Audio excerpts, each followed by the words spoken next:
नमस्कार, आपण पाहतात युगांधर महाराष्ट्र न्यूज. पाहुयाचे काय ठळक घडामोडी. बातमी उल्हासनगर येथून आहे. विठ्ठलवाडी पोलीस स्टेशनच्या हद्दीतील मानेरेगाव येथे गोळीबार. विठ्ठलवाडी पोलीस स्टेशनच्या हद्दीत येणाऱ्या मानेरेगाव येथे प्रमोद भोईर यांच्या घरावर सकाळी 4 वाजेच्या सुमारास गोळीबार झाल्याची घटना घडली आहे.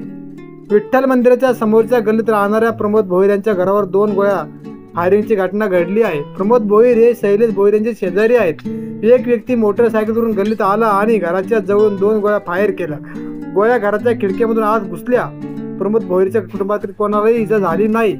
घटनेची माहिती मिळताच विठ्ठलवाडी पोलिसांनी घटनास्थळी जाऊन माहिती घेतली व सदरच्या घटनेचा पंचनामा केला आहे. पोलिसांकडून पुढील तपास चालू आहे.